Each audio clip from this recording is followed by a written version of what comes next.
The morning mist clung to the Ardennes forest like a shroud. April 27th, 1944, 7:30 in the morning. The ancient spruce trees stood silent, their branches heavy with moisture, their bark dark against the grey light filtering through the canopy. Oberstleutnant Wilhelm Lindemann pressed his eye to the scope of his Carabiner 98. 42 years old, 30 years hunting the forests of Germany. 23 confirmed kills in this war alone.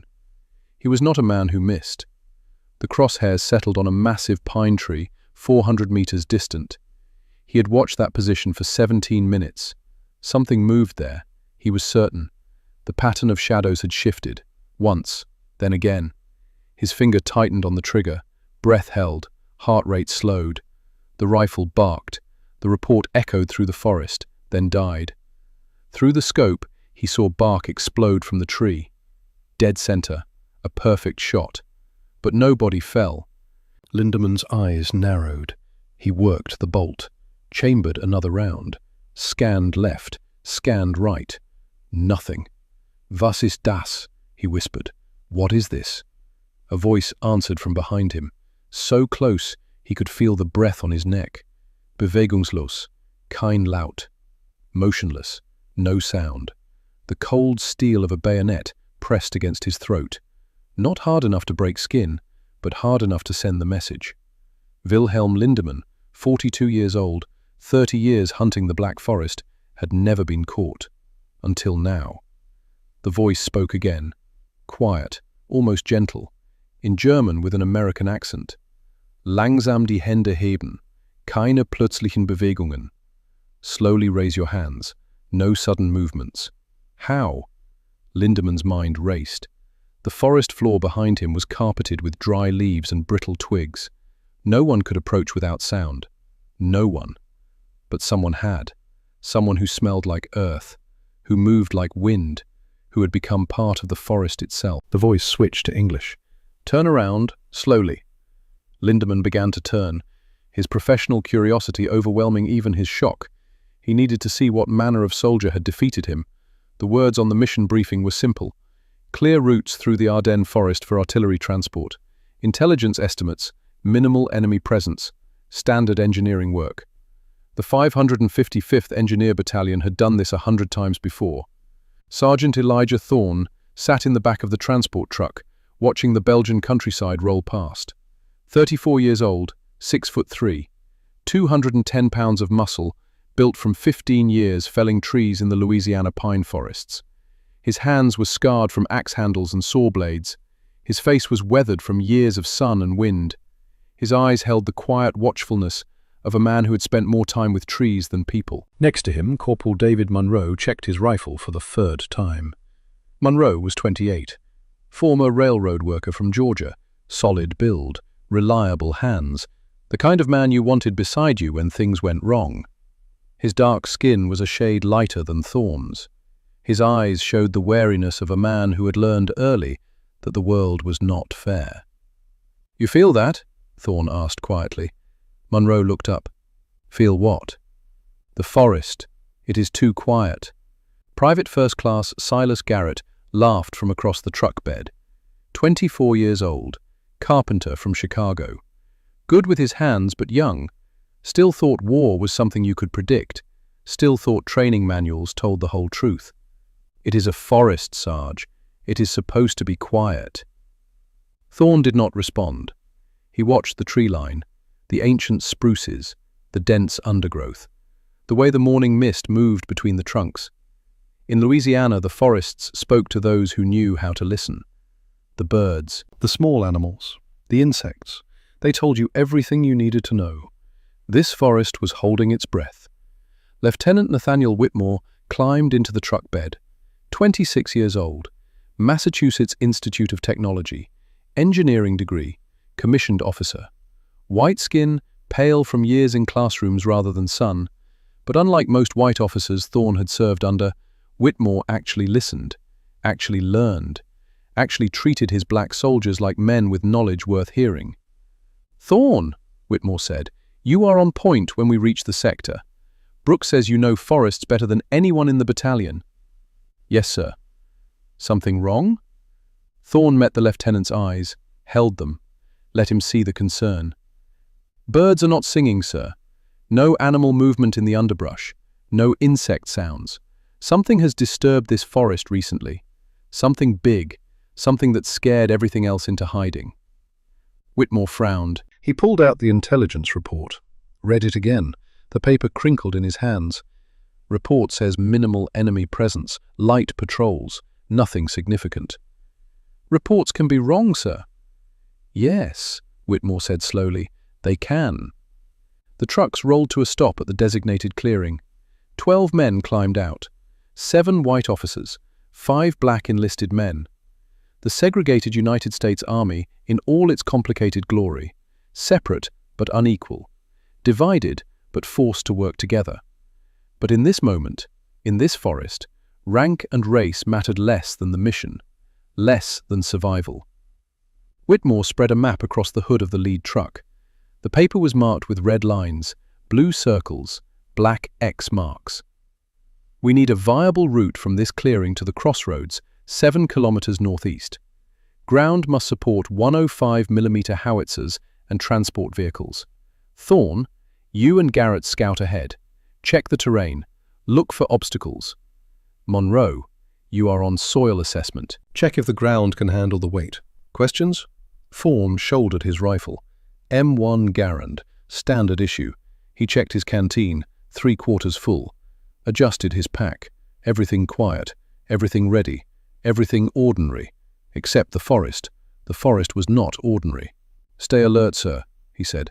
"This forest does not feel right." They moved into the tree line at 0900 hours, April 24th, 1944. The morning was cold, 42 degrees. The mist had not yet burned off. Visibility was poor, maybe 60 meters in the dense undergrowth. Thorne led. Garrett followed 3 meters back, standard spacing. But Thorne moved differently than Garrett. The young carpenter crashed through the forest like most soldiers did, breaking twigs, scuffing leaves, making noise with every step, boot heels hitting hard, equipment rattling. Thorne moved like water, each step placed deliberately, weight distributed across the whole foot. No snapped branches, no rustled leaves. His body seemed to flow around obstacles rather than push through them. After 15 years in the Louisiana timber camps, he knew how to walk in a forest without leaving a trace, without disturbing the rhythm. 15 years. He had started at 19, after his grandfather died, after the old man had taught him everything the Choctaw knew about the woods, everything passed down through generations, through centuries, through millennia. The memory rose unbidden, clear as yesterday though it was 16 years past. 1928. Thorne was 12 years old, small for his age, skinny, all knees and elbows. His grandfather, John Silent Hawk, took him into the Louisiana pine forest on a cold November morning. The old man was 72 then, face weathered like old leather, hands gnarled like tree roots. But his eyes were sharp, clear, missing nothing. "Listen," the old man said. His voice was quiet but carried. "What do you hear?" Young Elijah listened. Really listened, not just hearing but paying attention. Birds, wind, creek running over rocks. "Good. Now, what do you not hear?" The boy frowned, thought hard. How could you hear something that was not there? I do not understand, grandfather." Silent Hawk smiled. His face creased into 1,000 wrinkles, but his eyes remained sharp. "The forest is always speaking, boy. But sometimes what it does not say is more important than what it does. When the birds stop singing, when the small animals hide, when the insects go quiet, the forest is telling you, danger is here." "What kind of danger?" "Predator, storm, fire, man. The forest does not care what kind. It only warns. It only says, be careful, be aware, be ready." The old man knelt. His knees popped. He scooped up red clay from the creek bank, rich, heavy, the color of dried blood. Mixed it with charcoal from last night's fire. Added pine resin that stuck to his fingers. A handful of decomposed leaves, brown and crumbling, Your skin is dark, boy. Good skin, strong skin. But in the forest you are still too pale. You still smell like soap and cooking grease. You still shine with oil from your mother's table. The deer sees you. The wolf sees you. The man sees you. He smeared the mixture on young Elijah's face, down his arms, across his hands.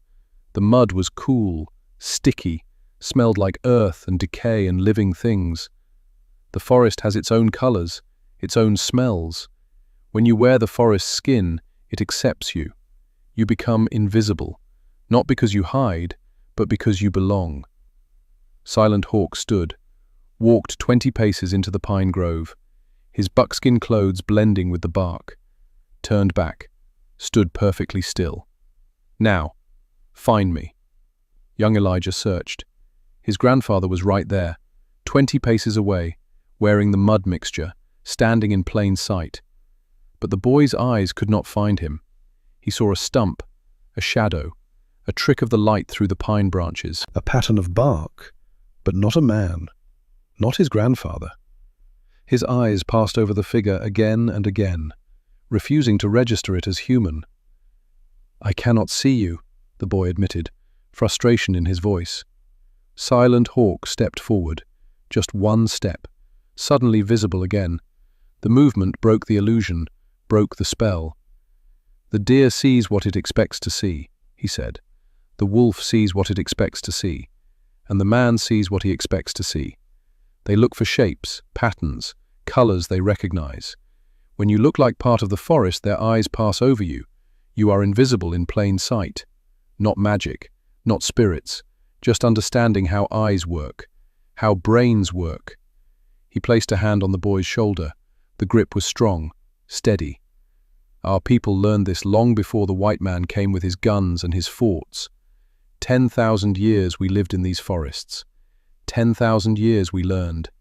We survived by being part of the land, not separate from it, not fighting against it. Remember this, Elijah.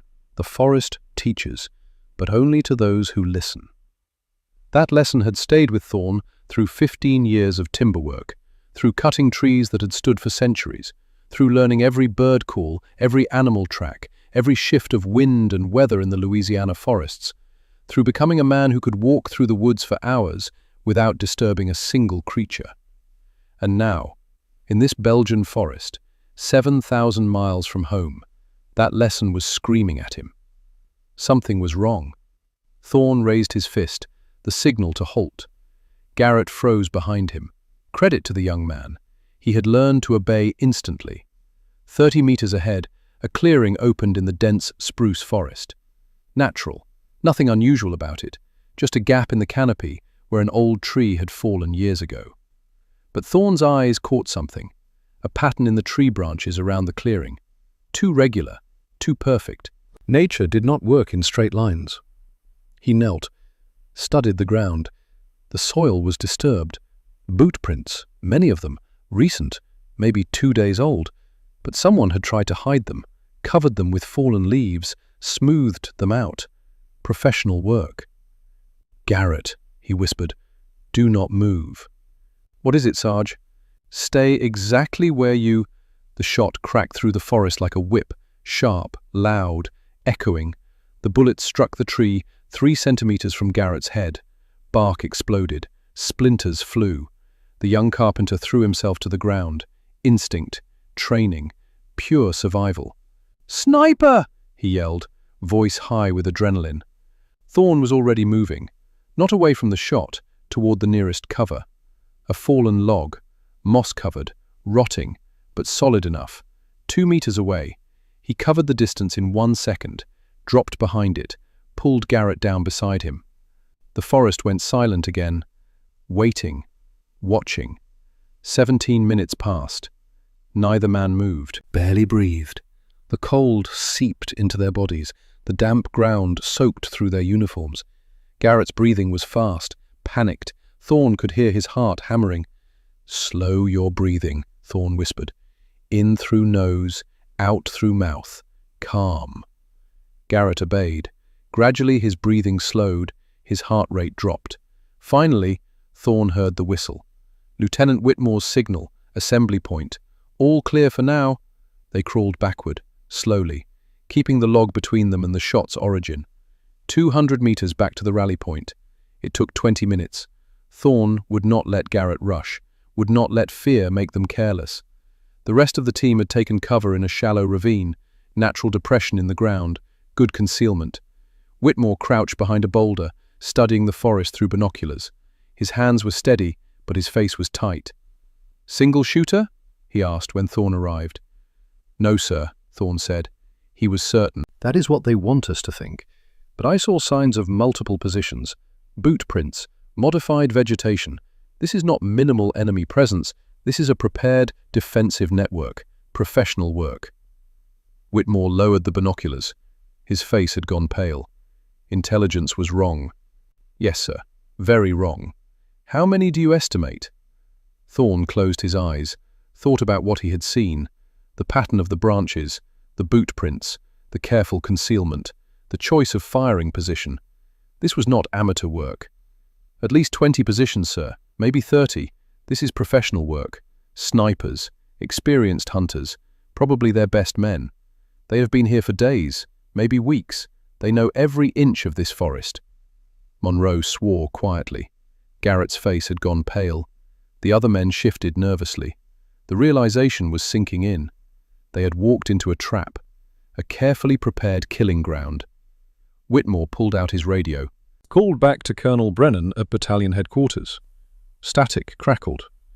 "Actual, this is Echo 2. We have contact. Multiple sniper positions. Professional concealment. Request permission to withdraw and await infantry support." More static. Then Brennan's voice, crackling through, distorted but clear. "Echo 2. Negative on withdrawal. That route is priority 1 for artillery movement. We need it cleared within 48 hours. Can you hold position?" Whitmore looked at his men. 12 total, armed with rifles and basic equipment, against an unknown number of entrenched snipers who knew every inch of this forest, who had prepared positions, who had the advantage. "Sir, an infantry assault would take heavy casualties," he said into the radio. "These positions are expertly concealed. We are talking about significant losses. 20 men minimum, maybe 50. More static. Then a different voice. Sergeant Major Isaiah Brooks, 42 years old, former construction foreman from Philadelphia. The highest-ranking black enlisted man in the battalion. A voice that commanded respect. "Lieutenant Whitmore, this is Brooks. Put Thorne on." Whitmore handed the radio to Thorne. "Sergeant," Brooks said, "you grew up in forests. You know how to move in them. Is there another way? Some way to neutralize this threat without a frontal assault?" Thorne looked at the dense spruce canopy, at the undergrowth, at the silent, watchful trees. His mind flashed back to Louisiana, to his grandfather, to 15 years of moving through timber camps without a sound, to deer that never knew he was there until he touched them, to bears that walked past him at arm's length. "Yes, Sergeant Major," he said slowly, "there might be." "Explain." "These snipers are using standard military camouflage, ghillie suits, face paint, modern equipment. It is good, very good, but it is not perfect. They are trained to hide from soldiers, from military tactics, from what they expect, not from hunters, not from the old ways." "Go on." "My grandfather taught me techniques that are older than any military. Choctaw methods, forest camouflage, not hiding from the forest, becoming part of it. If I can get close enough without being detected, I can neutralize these positions without firing a shot." Silence on the radio. Thorne could hear the conversation happening on the other end. Muffled voices, debate, argument. In 1944, the idea of a black enlisted man leading an operation was almost unthinkable. The army was segregated. Black soldiers were given the worst jobs, the most dangerous work, but never leadership, never trust. But desperate times called for desperate measures. Finally, Brooks spoke again. "You are talking about capture, not kill." "Yes, Sergeant Major. My grandfather taught me that killing is always the last resort, that any fool can pull a trigger, but true skill is in control, in taking a man without harming him, in respecting your opponent even as you defeat him. That is the test of a real warrior. More silence, more muffled discussion. Then Colonel Brennan's voice came on the line. "Sergeant Thorne, this is highly irregular, against protocol, but the alternative is a frontal assault that could cost us 50 men or more. You have 48 hours. If you cannot neutralize the threat by then, we send in conventional forces. Understood?" "Yes, sir." "And Thorne? No heroics. If it cannot be done safely, you pull back. That is an order. Your life is worth more than pride." "Understood, sir." The radio went dead. Whitmore looked at Thorne with something between respect and disbelief. "You really think you can do this?" "I do not know, sir, but I know I can try." "You will need a team. You cannot do this alone." "5 men, sir, Monroe, Garrett, and 3 others who know how to move quietly. Men with hunting experience, men who understand forests." Monroe stepped forward immediately. "I am in." Garrett, still pale from his near-death experience, nodded. "Me too." Whitmore called over 3 more men.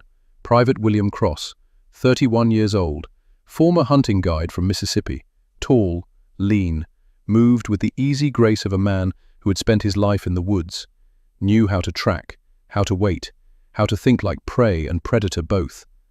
Private First Class Robert Kane, 29 years old, trapper from Arkansas, short, compact, hands scarred from setting snares and skinning animals, could move through brush without disturbing a single leaf, could read animal sign like other men read books. Private Harold Green, 26 years old, grew up in the mountains of North Carolina, tracking deer and bear since he was 8 years old, strong, patient, knew that hunting was 90% waiting and 10% action. 6 men total, all black, all from rural backgrounds, all with skills the military had never thought to value, skills that had been dismissed as primitive, backwards, unsophisticated, until now. "All right," Whitmore said. "What do you need?" Thorne looked at the forest, at the earth, at the creek running nearby, at the possibilities. "Time, sir, and mud." Night fell on the Ardennes forest.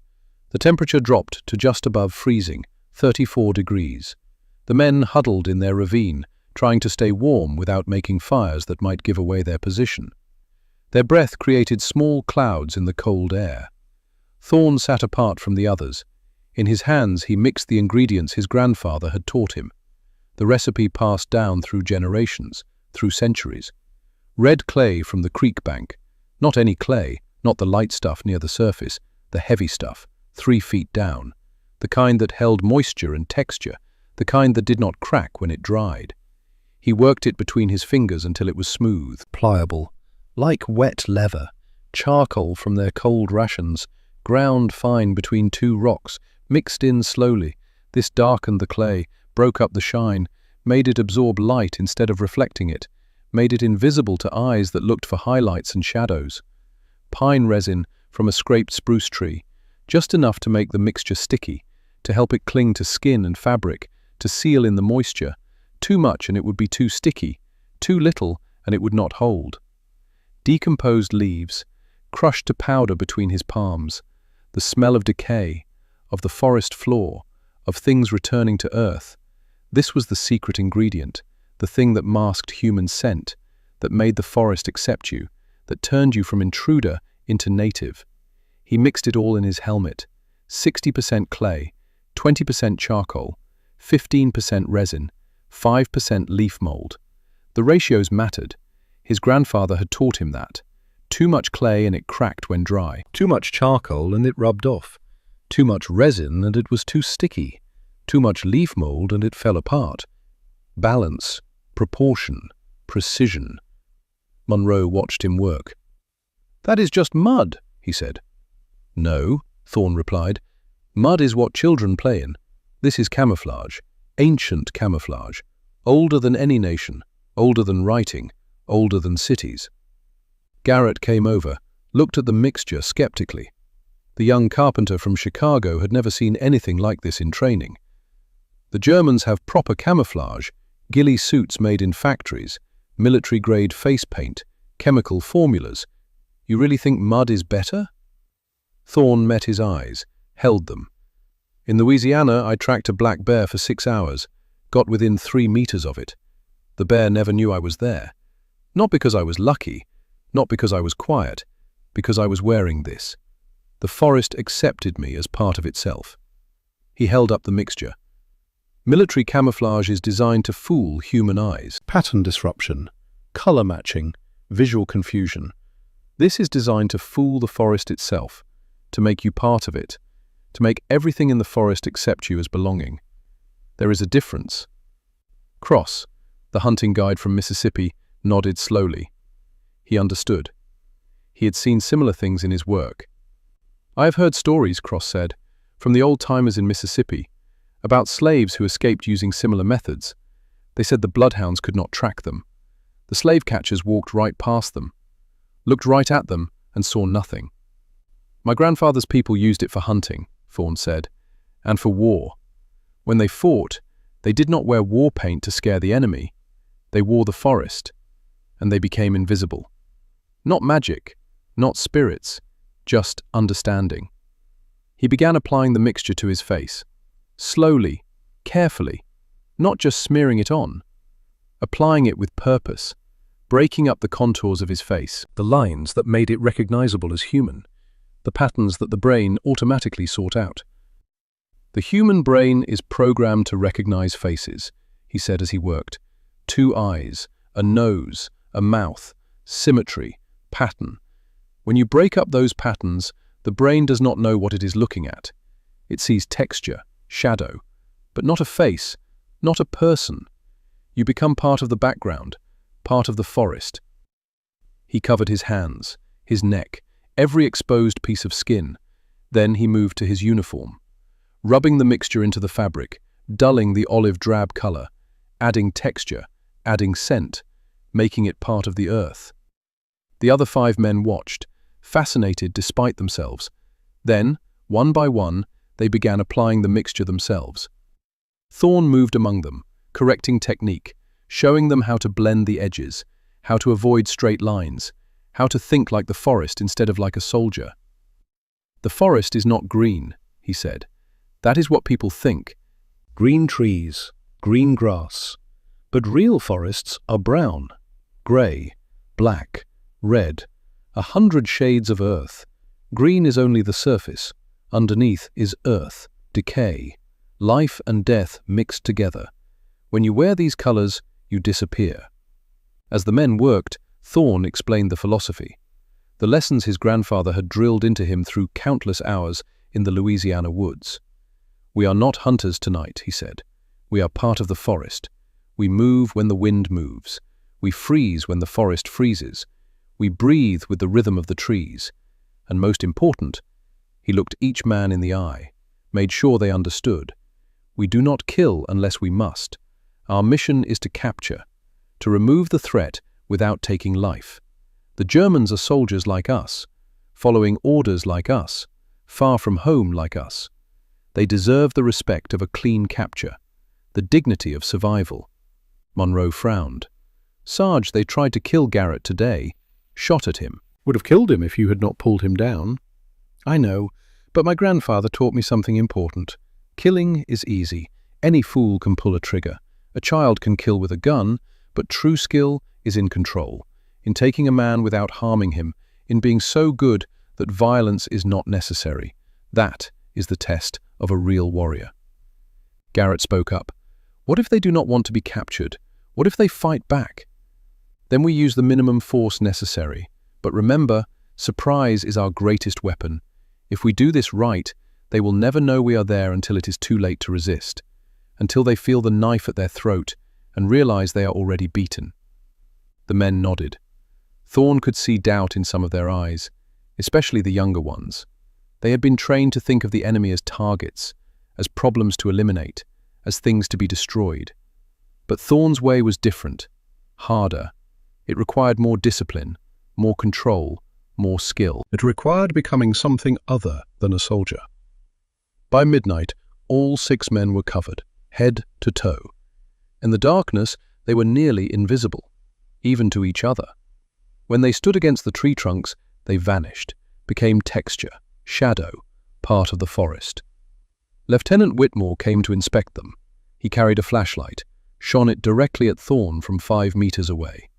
"My God," Whitmore breathed. "I can barely see you. I know you are there. I am looking right at you, but my eyes do not want to register you as a person." "That is the idea, sir." "And you are confident this will work in daylight?" "It worked for 10,000 years, sir. It will work tomorrow." Whitmore nodded slowly. He handed Thorn a detailed map, updated intelligence from aerial reconnaissance. "Intelligence has updated the sniper positions based on today's contact. We count at least 7 confirmed locations, probably more. This one," he pointed to a marking on the map. "This is where the shot came from today. 2-man position, elevated, probably in a tree stand, standard sniper-spotter configuration." Thorn studied the map. His mind calculated distances, approaches, wind direction, cover and concealment, likely patrol routes. "We will start there," he said. "Dawn, when the light is poorest. That is when they will be watching the obvious approaches. They will not expect an attack from within the forest itself, from behind their own lines." "What do you need from me?" "Stay in position here, sir. Monitor radio. If anything goes wrong, we will signal. But do not come looking for us. Movement will give away your position. And if we fail, you need to be alive to call in the infantry." "Understood."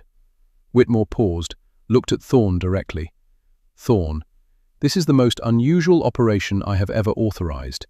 If it works..." "It will work, sir." "How can you be so sure?" Thorn looked at the forest, at the dark shapes of the trees, at the mist rising from the cold ground, at the world his grandfather had taught him to see. "Because the forest has already accepted us, sir. We are ghosts now, and ghosts do not fail." The team moved out at 0400 hours, April 25th, the darkest part of the night. 2 hours before dawn, the forest was black. Visibility was near zero. They moved in single file, Thorn leading, Monroe second, then Garrett, Cross, Kane, and Green bringing up the rear. Spacing was 3 meters, close enough to maintain visual contact in the darkness, far enough to avoid bunching up if they hit trouble. But this was not normal movement. This was what Thorn's grandfather had called ghost walking. Each step took 5 seconds, sometimes 10, sometimes 20 if the ground was particularly treacherous. Foot lifted slowly, muscles tensing gradually. Weight shifted so smoothly it was imperceptible. Toe placed first, testing the ground, feeling for twigs, for dry leaves, for anything that might make sound. Then the weight transferred, smoothly, like water flowing, like wind moving through branches. The rear foot lifted. The process repeated. It took them 40 minutes to cover 200 meters. Most soldiers could run that distance in 90 seconds, could march it in 3 minutes. But most soldiers made noise, left tracks, disturbed the environment, announced their presence to everything with ears. Thorn's team left nothing. No broken twigs, no scuffed leaves, no disturbed soil. They flowed through the forest like smoke, like morning mist, like things that existed between reality and dream. As dawn began to break, they reached the position Whitmore had marked. The 2-man sniper team that had shot at Garrett yesterday. Thorn raised his fist, the signal to halt. The team froze, became part of the landscape, indistinguishable from stumps and shadows. He studied the area, the trees, the undergrowth, the sight lines. His eyes, trained by 15 years in Louisiana forests, saw what others could not. Saw patterns, disruptions, things that did not quite fit. There, 15 meters up a massive spruce, a platform, carefully constructed from local branches, nearly invisible against the tree trunk, designed to blend, to disappear. 2 men would be up there, watching the approach routes, expecting targets from the west. But Thorn was coming from the east, from inside their perimeter, from where no threat should come. He signaled to Monroe and Kane. "You two, circle left, wait for my signal." Then to Cross and Green. "You two, right side, same." Garrett stayed with Thorn. The team split, each pair moving with the same glacial slowness, the same ghost-like silence, taking their time, making no mistakes. Thorne and Garrett approached the base of the tree. 10 meters, then 8, then 5, then 2. From above, voices, quiet, speaking German, young voices, bored voices. Men who had been on watch too long. Siehst du etwas? See anything? Nein, nichts, wie immer. No, nothing, like always. The voices were young, tired. They had been watching empty forest for days, probably. They were not alert, not expecting trouble. The routine had made them complacent. Thorne looked up. Through the branches he could make out shapes. 2 men, one with a scoped rifle, one with binoculars. Standard sniper spotter team, textbook configuration. He signaled to Garrett. Stay here, keep watch. If anything goes wrong, signal the others. Then he began to climb. Climbing a tree while covered in mud camouflage, while making no sound, while carrying a rifle and pack, while wearing boots not designed for climbing. This was not something the army taught, not something in any manual. But Thorne had climbed thousands of trees in Louisiana, marking timber for cutting, checking growth rates, rescuing equipment caught in branches. His hands knew what to do. His body remembered.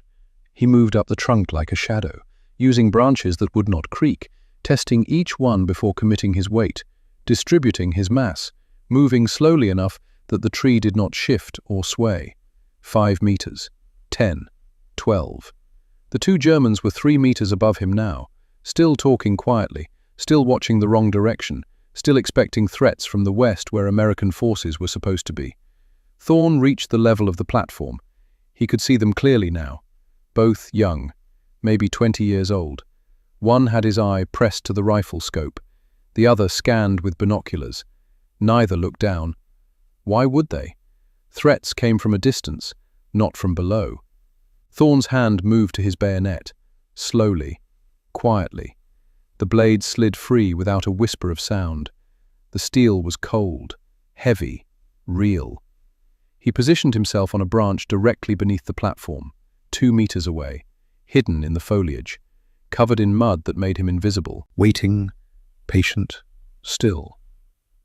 In Louisiana, his grandfather had taught him patience, how to wait for hours without moving, how to become so still that animals forgot you were there, how to slow your breathing until your heartbeat was barely perceptible. True hunting is not about speed, Silent Hawk had said. It is about timing. You wait for the perfect moment. You watch. You learn the rhythm. And when it comes, when the moment arrives, you move like lightning. The moment came. The spotter lowered his binoculars, rubbed his eyes, tired from hours of staring. The sniper took his eye from the scope, stretched his neck, rolled his shoulders. Both men were distracted for exactly 3 seconds. Thorne moved. He swung up onto the platform in one fluid motion.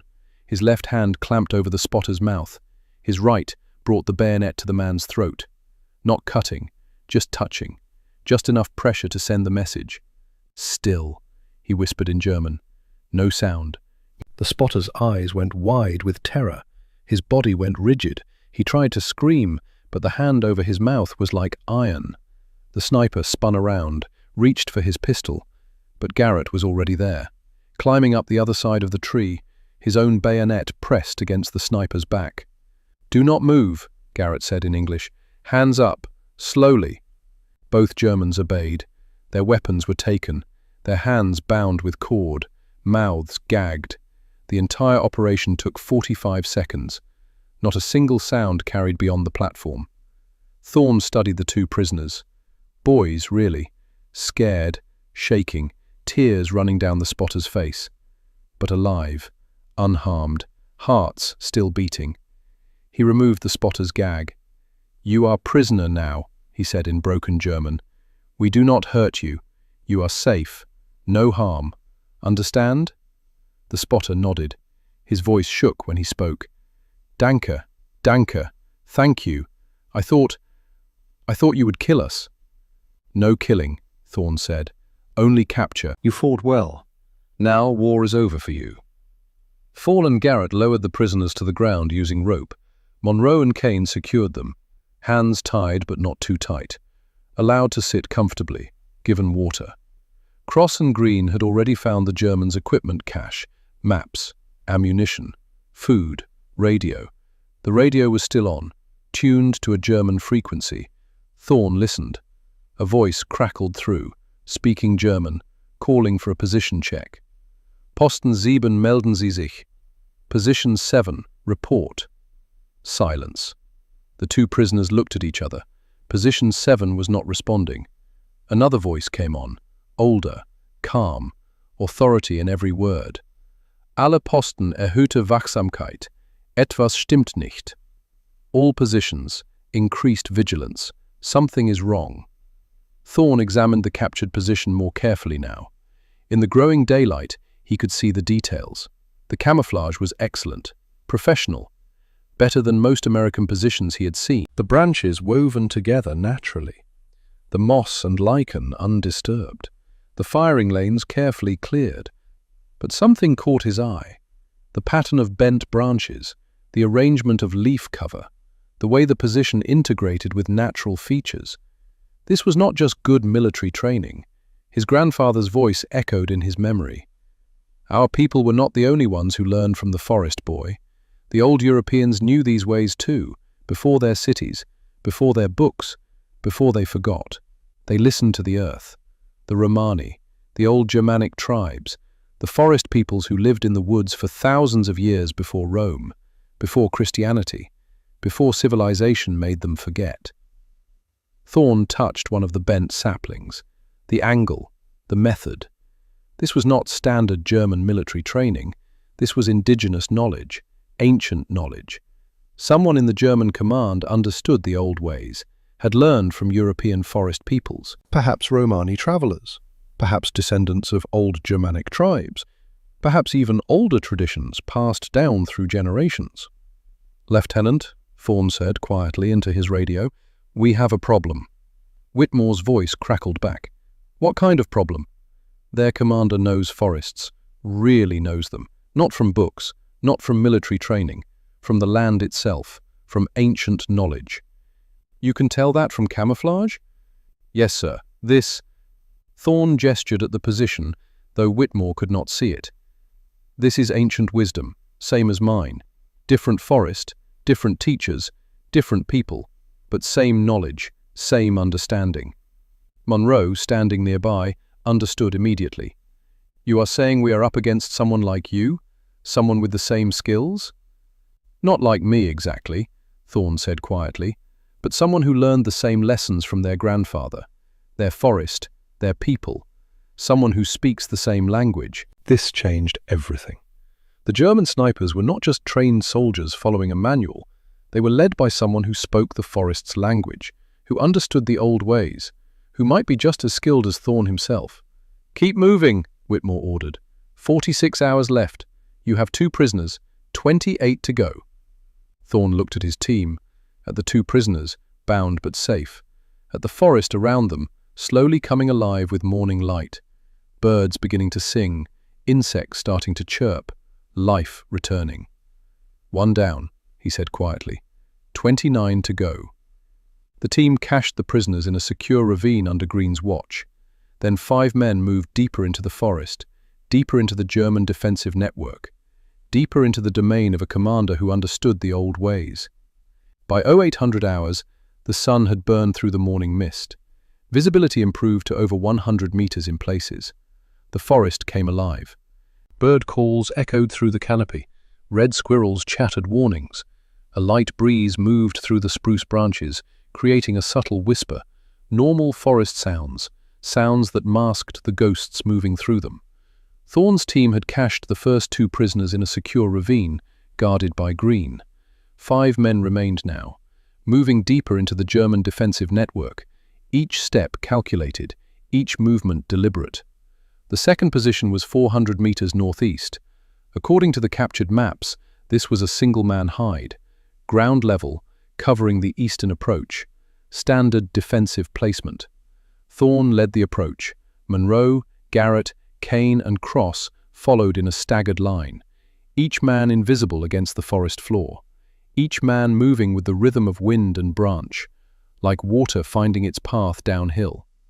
They reached the position in 90 minutes, 400 meters, 90 minutes, a pace that would have frustrated any normal infantry unit. Most infantry units moved at 4 kilometers per hour on roads, 2 kilometers per hour in forest. Thorne's team moved at 0.26 kilometers per hour, slower than a glacier, slower than growing grass, but infinitely more silent. The hide was masterful. Built into the base of a fallen tree, the tree had come down years ago. Moss and ferns had grown over it. The entrance was a narrow slot, barely visible even from 3 meters away, hidden in shadow, hidden in decay. Thorne studied it from 20 meters out. No movement, no sound. But the Germans were disciplined. They would not move unnecessarily, would not make noise, would sit in absolute stillness for hours if required. He signaled. Monroe and Kane, flank left. Cross and Garrett, flank right. Surround it. Cover all exits. The team moved into position, glacially slow, taking 30 minutes to move 20 meters, surrounding the hide from 4 directions, creating an invisible net. Thorne waited, watching, listening, learning the rhythm of this place, the pattern of bird calls, the movement of branches, the flow of air. Inside the hide, a man coughed, quiet, suppressed, but audible, human, real. Thorne moved. He approached the entrance from the side, not head-on where the sniper would be watching, from the blind spot, the place where eyes did not look because nothing should be there. 2 meters from the entrance, he could see inside. Narrow slit, darkness within. One man, 30 years old perhaps, lying prone, rifle pointed toward the western approach, completely focused on his sector, doing his job. Thorne reached the entrance. His shadow fell across the opening for a fraction of a second. The German sensed something, some primal instinct, the hair on his neck standing up. He started to turn. Thorne's hand clamped over his mouth. The bayonet touched his neck. Cold steel against warm skin. "Still," Thorne whispered in German. "You are safe. Do not fight. This does not have to hurt." The German's body went rigid. His eyes showed shock, terror, incomprehension. How?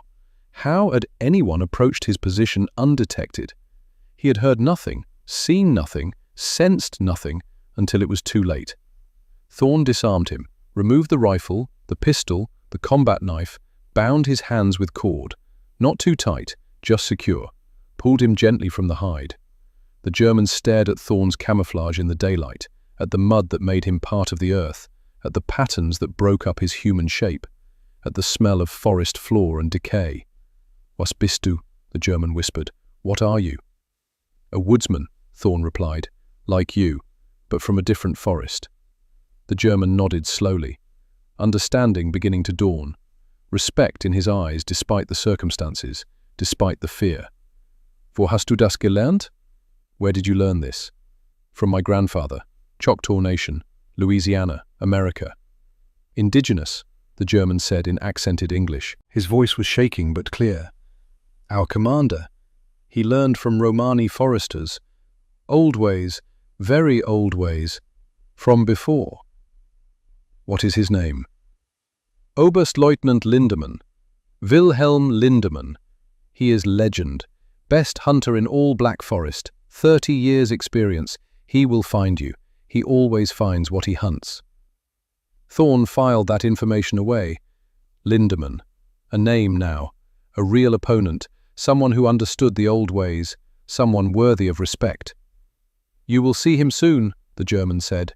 "He knows something hunts his men. He will find you. And when he does, this game ends." "Perhaps," Thorne said calmly. "Or perhaps we will find him first." They secured the prisoner with the others. 3 now, 27 to go. By noon, they had taken 4 more positions, 6 total. Each capture followed the same pattern: silent approach, invisible presence, sudden appearance, clean capture. No casualties, no shots fired. No violence beyond the minimum necessary. The prisoners were secured in the ravine under Green's watch.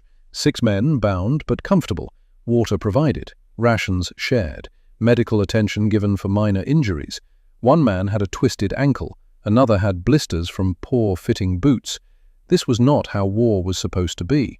War was supposed to be brutal, violent, kill or be killed.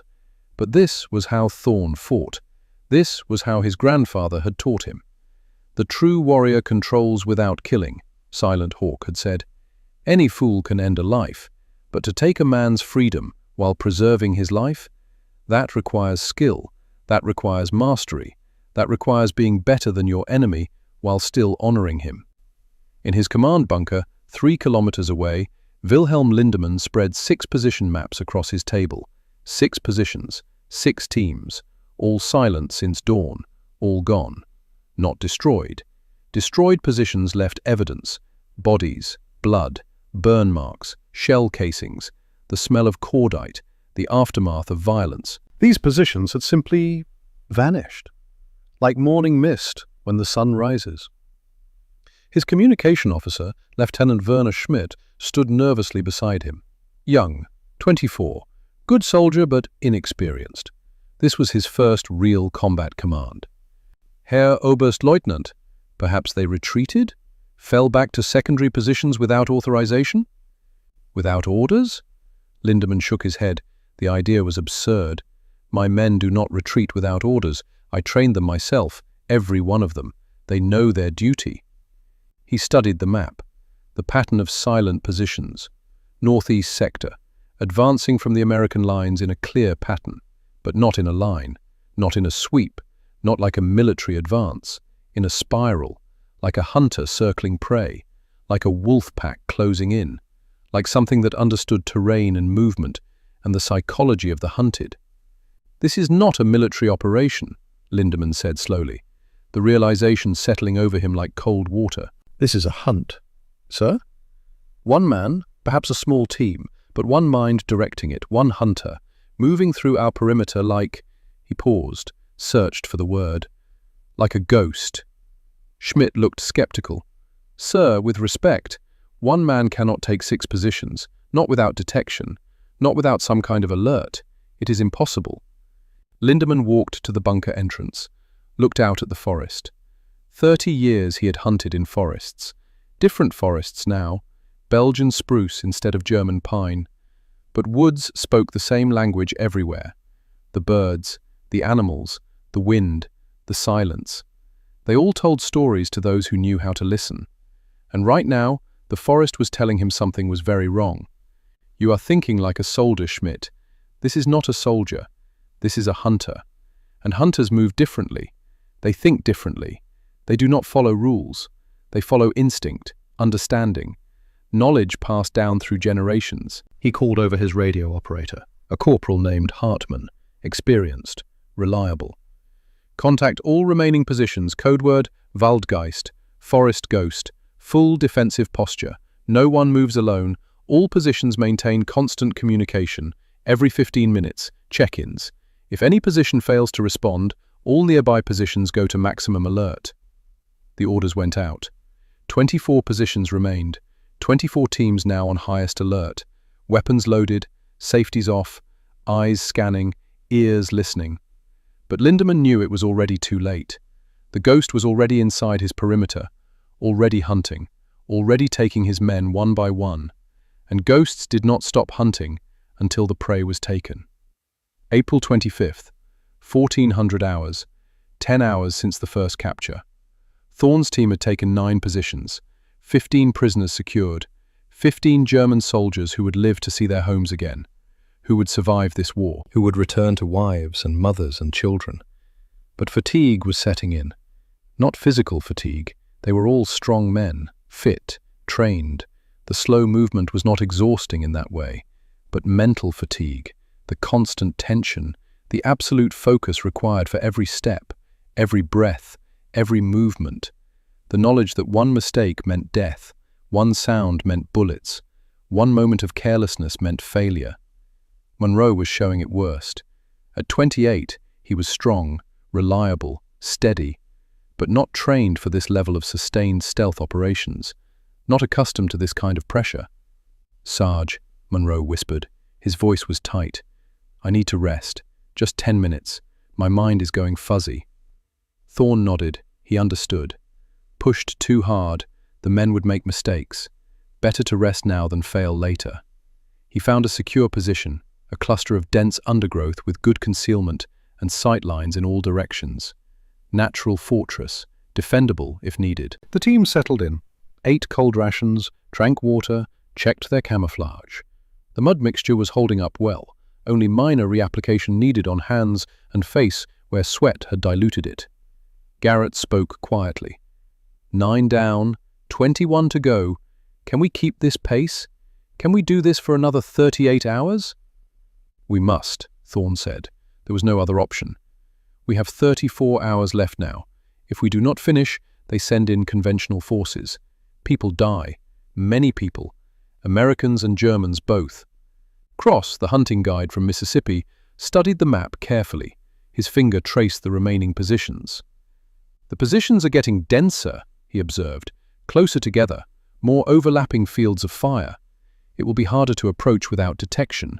They are adapting. Yes, Thorne agreed. Lindemann is reacting. He knows we are here now. He knows his men are being taken.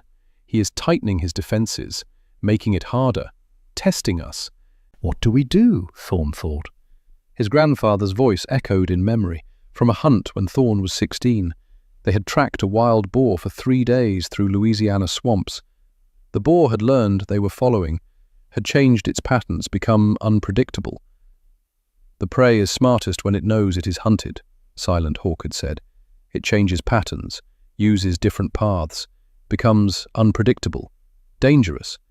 But this is also when it makes mistakes, because fear makes even smart prey do foolish things. Fear breaks patterns, creates opportunities. We make Lindemann afraid, Thorne said. We increase the pressure. We make him feel the walls closing in. Hunted prey makes mistakes, and when he makes a mistake, we take him. How do we make him afraid? Kane asked. The trapper understood psychology, understood fear, understood how animals thought when pressured. We accelerate. Take 3 positions in the next 2 hours, fast. Show him that his defenses cannot stop us. That tightening the perimeter does not help. Make him feel helpless. Make him understand that we are inevitable. Monroe frowned. Sarge, we are exhausted. Moving faster means more risk, more chance of mistakes. I know, but this is the time to push, before we get too tired to move at all, before our focus breaks completely. We use the last of our strength now. Push through. Finish strong.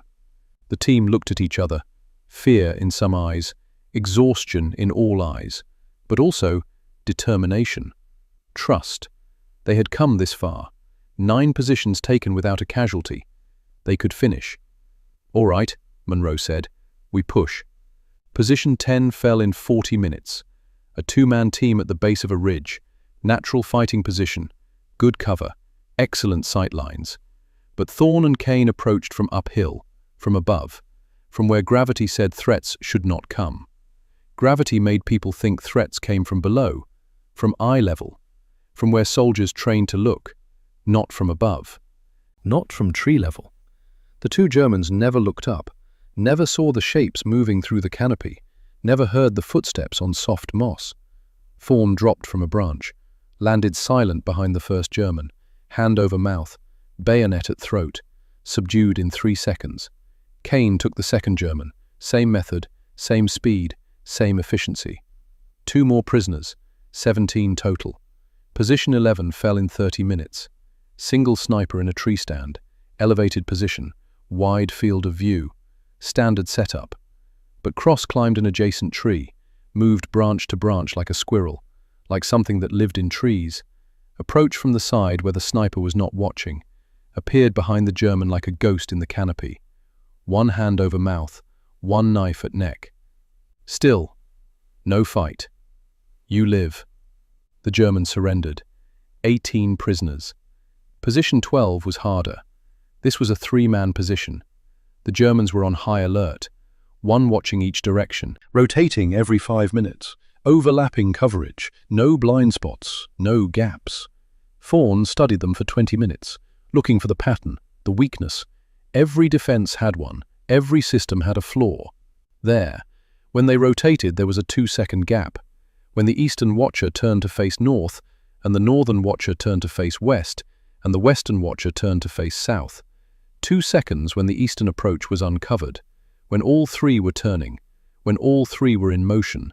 2 seconds, 10 meters, 5 men. We hit them during rotation, Thorne whispered. All of us, simultaneous. 2 seconds to cross 10 meters and take 3 men. That is impossible, Garrett said. No, Thorne replied. That is necessary. They waited, watching the rotation pattern, timing it. The Germans rotated every 5 minutes like clockwork. German efficiency, German precision, normally an advantage, but now a predictability to exploit, a pattern to break. The next rotation approached. Thorne counted down with hand signals, 5 fingers, 4, 3, 2, 1. The eastern watcher turned north. Thorne, Monroe, Garrett, Kane, and Cross exploded forward, not running, that would make noise, but moving faster than they had moved all day, half running, half gliding, using every muscle, every ounce of skill. 10 meters in 2 seconds. They hit the position as the Germans completed their rotation.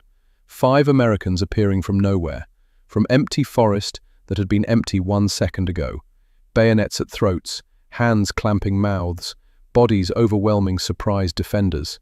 The 3 Germans froze in shock, eyes wide, minds unable to process. How? From where? Impossible. Still, Thorne said in German, no sound. You are safe. Do not fight. The capture took 30 seconds. 3 more prisoners, 21 total. But this time, something had changed. One of the Germans, in the moment before being gagged, managed to key his radio. A burst of static, a second of open channel, then silence. But the damage was done. In his bunker, Lindemann heard it. Just a burst, just static. But he knew immediately. He keyed his own radio. Posten 12, melden Sie sich. Position 12, report. Silence. Posten 12, position 12, report immediately. Silence. Lindemann's face hardened, his jaw clenched, his eyes went cold. They are accelerating, he said to Schmidt. They are pushing, trying to take as many positions as possible before nightfall, before we can react, before we can adapt. What do we do, Herr Oberstleutnant? Lindemann studied his map. 12 positions silent, 18 remaining. The Americans were advancing in a clear pattern now, spiraling inward, toward the center, toward his command post, toward him. We contract the perimeter, Lindemann said. His voice was calm, but his mind was racing. Pull all remaining positions back to within 500 meters of this bunker. Concentrated defense. Interlocking fields of fire. Let them come to us, and when they do, we will be ready. Sir, that abandons the outer sectors, gives them free access to the approach routes. The outer sectors are already lost, Lindemann said grimly. 12 positions gone. 12 teams taken without a shot fired. I do not know how, but I know we cannot stop it by spreading thin. Now we make our stand here, concentrated, together, and when they come, we will see them. We will stop them. He paused, looked at the forest outside his bunker, at the trees that hid so many secrets. Whoever you are, Ghost, he murmured in English, you are skilled, perhaps the most skilled I have faced in 30 years. But now you come to me, to my stronghold, and I have been preparing for this moment my entire life. April 25th, 1800 hours, 14 hours since first capture. Thorne's team had taken 15 positions, 30 prisoners secured in the ravine, but the cost was showing. The exhaustion was no longer just mental, it was physical now, bone deep, soul deep. Monroe's hands were shaking, constant tremors from adrenaline fatigue. Garrett's eyes were bloodshot from hours of hyper-focus. Kane had pulled a muscle in his left leg, moving too fast, pushing too hard. Cross was limping from an ankle he had twisted jumping from a tree, still functional, but in pain. Only Thorne seemed unchanged, still moving with the same fluid silence, still reading the forest with the same clarity, still focused like a laser on the mission. But inside, He was feeling it too. The weight, the pressure, the knowledge that 29 men's lives depended on him, that failure meant death for American soldiers in a frontal assault. "Sarge," Monroe said. His voice was rough. "We need to stop. Real rest. Not 10 minutes. Hours. We need sleep." Thorne looked at his team, saw the fatigue, the strain, the cracks forming. He had pushed them hard. Harder than they had ever been pushed. 2 hours, he said. We rest 2 hours, full rest. Sleep if you can, then we continue. 15 hours left, 15 positions. We can finish this. They found a secure position. A hollow in a hillside with good concealment. Natural cave-like formation. Cross and Kane took first watch. The others slept. Thorne sat against a tree. Not sleeping, thinking, planning, worrying. 15 positions down, 15 remaining. But the pattern had changed. The last 3 positions had been more alert, more prepared. The radio burst from position 12 had warned Lindemann. Now the German commander knew the ghost was real, knew the threat was accelerating. He would adapt, consolidate, make his final stand. And that stand would be the hardest fight of all. Thorne's mind drifted to his grandfather, to a lesson from long ago, after a particularly difficult hunt, a wounded bear that had fought back. That had nearly killed young Elijah before Silent Hawk intervened with his rifle. The most dangerous prey is wounded prey, his grandfather had said afterward. Cornered prey. When an animal knows it will die, it fights with everything it has. No fear, no hesitation, no holding back. Pure survival instinct. Pure desperation. "How do you fight that?" young Elijah had asked. His arm was bandaged where the bear had clawed him. "You do not fight it," Silent Hawk replied. "You respect it. You give it a path to escape, a way to survive without fighting. Most animals will take that path, because survival is stronger than pride. Life is stronger than honor." Thorne understood now. Lindemann was cornered prey. 15 positions lost, his defensive network collapsing, his men vanishing one by one. He would fight with everything he had, unless Thorne gave him another option, unless Thorne offered respect, offered a way to survive with honor intact, not surrender through defeat, but surrender through mutual recognition. Warrior to warrior, woodsman to woodsman, hunter to hunter. The question was, would Lindemann take that path? Or would pride demand he fight to the death?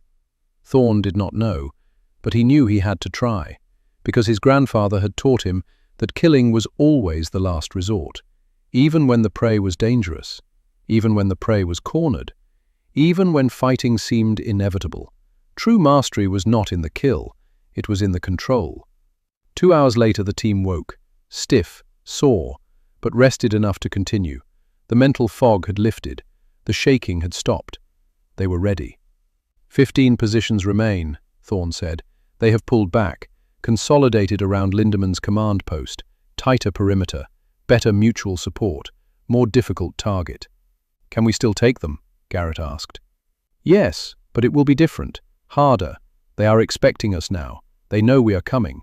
The surprise is gone." What is the plan? Thorne looked at the darkening forest. Night was falling.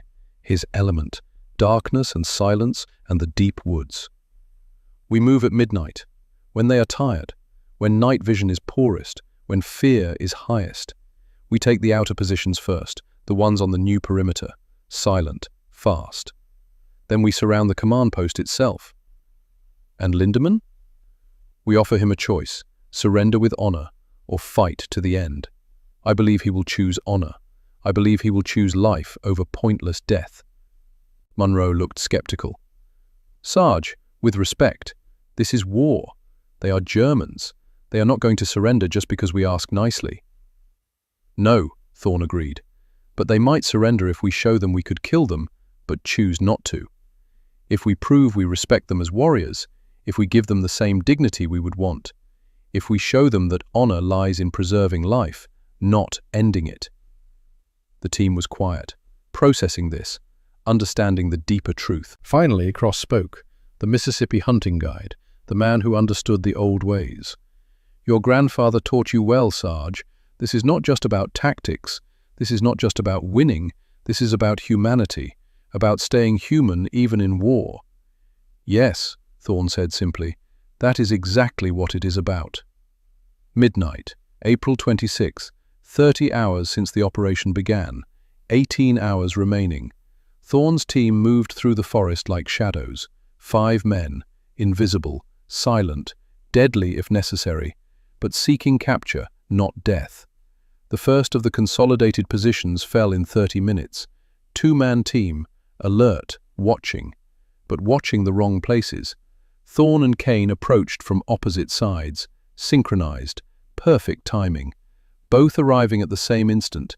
2 bayonets, 2 throats, 2 whispered commands. Still, no sound. You live. 2 more prisoners, 32 total. The second position fell in 25 minutes. 3-man team, more difficult. More eyes, more guns. But the Germans were tired, frightened. They had heard the stories now, knew their comrades were disappearing. When Thorne appeared from the darkness like a demon from hell, they surrendered without resistance. Hands raised, weapons dropped. "Please," one said in English, "do not kill us."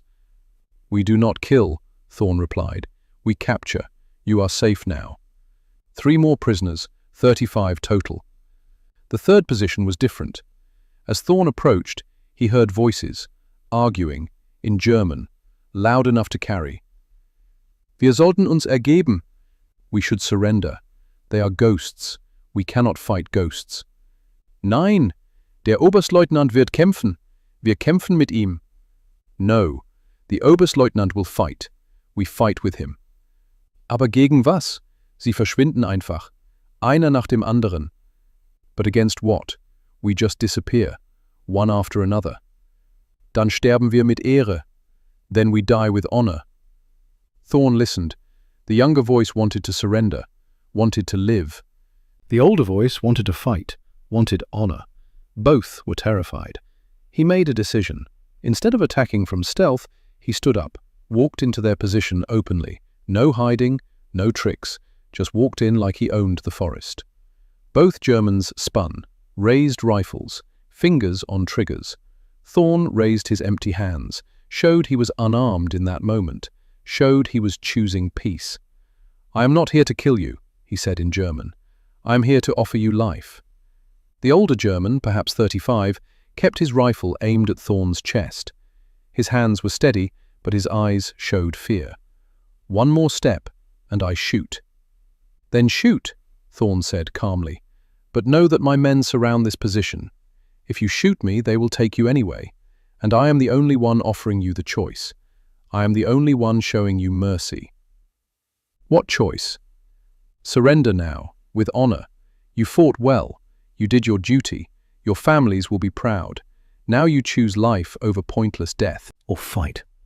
Die here, for nothing. Your choice. The younger German, maybe 20, lowered his rifle slowly. "I choose life," he said quietly. His voice cracked with emotion. The older German looked at his companion, at Thorne, at the forest around them, where other Americans waited invisible. Slowly, he lowered his rifle. "You are not a normal soldier," he said. "No," Thorne agreed, "I am not." "Who are you?" "I am a ghost, but also a man, and I choose to let you live."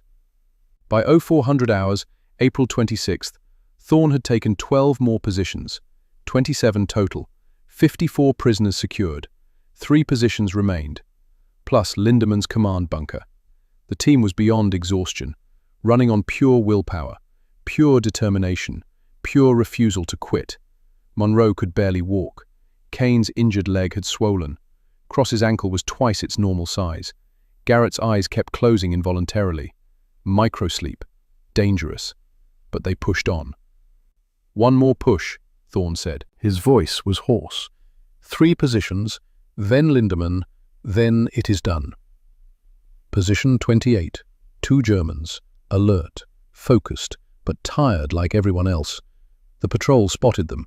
Just for a second, a shift of shadow that should not have shifted, a movement that broke the pattern. "Da! There!" The patrol fired. Garrett dove for cover. The shot missed by inches. but the sound carried through the forest like thunder. Every remaining German position went on full alert, weapons ready, fingers on triggers. The element of surprise was gone. Monroe took a bullet through his left thigh. Not fatal, not crippling, but painful, bleeding. He fell with a grunt. Thorne dragged him behind cover, applied pressure to the wound, stopped the bleeding, applied a field dressing. "Kane, Cross, get him back to the rally point. Garrett, with me. We finish this." "Sarge, you cannot take 3 positions with 2 men," Monroe gasped through the pain. "Watch me," Thorne said. He and Garrett moved fast now. No more slow stalking. The forest was awake, alarmed, hostile. Speed was survival. They hit position 28 hard. 2 Germans, focused on where the shots came from, expecting attack from that direction. Thorne came from behind, Garrett from the side. Both Germans secured in seconds. Neither saw them coming. 56 prisoners. Position 29. 3 Germans, ready, waiting, scared but determined. Thorne used a trick his grandfather taught him. He threw a rock 30 meters left, hard, loud. The Germans turned toward the sound, reflexive, automatic. Garrett hit them from the right. 3 men subdued before they could react, before they could process. 59 prisoners. Position 30, the last outer position. 4 Germans, the hardest yet. They had heard the shots, heard the commotion. They were ready. Thorne and Garrett approached from upwind. The Germans' own scent masked their approach. Their own fear blinded them. When they were 5 meters away, Thorne stood up, walked into the open, covered in mud, looking like a creature from nightmare. "Genug," he said. "Enough. This is over. 30 positions taken, 59 men captured, all alive, all safe. You fought well. Now it ends." The Germans stared at this mud-covered ghost who walked calmly into their position, who spoke German, who offered them life. 3 of them lowered their weapons, hands shaking, relief washing over their faces. The 4th, a sergeant perhaps 40 years old, kept his rifle raised, aimed at Thorne's chest. "9, he said, "I do not surrender to ghosts." He fired. The bullet hit Thorne's left shoulder, high, clean through. Thorne spun from the impact, fell. Garrett shot the German in the leg, non-lethal, but disabling. The man fell, screaming. The other 3 Germans dropped their weapons, raised their hands. "Medic!" one screamed in English. "Medic! Your man is shot! We surrender! We surrender!" Garrett was at Thorne's side immediately. "Sarge!" Thorne pushed himself up. Blood ran down his arm, warm, sticky, but the wound was clean, through and through, painful, but not deadly, not crippling. "I am fine," he said. "Secure them, all of them." "Sarge, you need medical attention." "After," Thorne said, "after we finish. 1 more position. Lindemann. We are too close to stop now." He stood, steadied himself, looked at the German who shot him. The man lay on the ground, clutching his leg wound, blood between his fingers. Thorne knelt beside him, applied a tourniquet, stopped the bleeding, bandaged the wound. "You did your duty," Thorne said in German.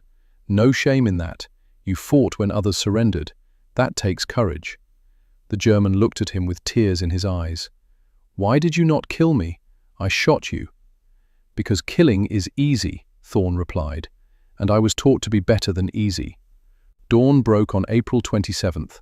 30 German soldiers captured, 30 more about to join them. 1 American wounded, 1 German wounded, 0 killed. Thorne and Garrett approached the command bunker. The sun rose behind them. The forest came alive with morning light, birds singing, wind moving, life continuing. Inside the bunker, Wilhelm Lindemann heard the silence. No radio calls, no gunfire, no sounds of battle, nothing. 30 positions, all silent. His entire command, gone. Not destroyed, captured, by 1 man, or a small team. It did not matter which, the result was the same. He had lost. But he had lost to someone worthy, someone who understood forests, who moved like the old hunters, who fought with honor even when victory demanded ruthlessness. Lindemann walked to the bunker entrance, looked out at the forest, at the trees that had witnessed this impossible thing. Two figures emerged from the shadows, one tall, one shorter, both covered in mud, both walking with the confidence of men who had already won. The tall one's left shoulder was dark with blood, fresh blood. But he walked steadily, no weakness showing. "Oberstleutnant Wilhelm Lindemann," the tall one called in German. "I am Sergeant Elijah Thorne, United States Army. I have captured your entire command, 30 soldiers, all alive, all unharmed. 0 casualties except 1 wounded on each side. Minor wounds, survivable." Lindemann stepped into the open. 10 meters separated them, close enough to talk, far enough to react if needed. "How?" Lindemann asked simply. "How is this possible?" "My grandfather taught me. Choctaw Nation, Louisiana, America. The old ways.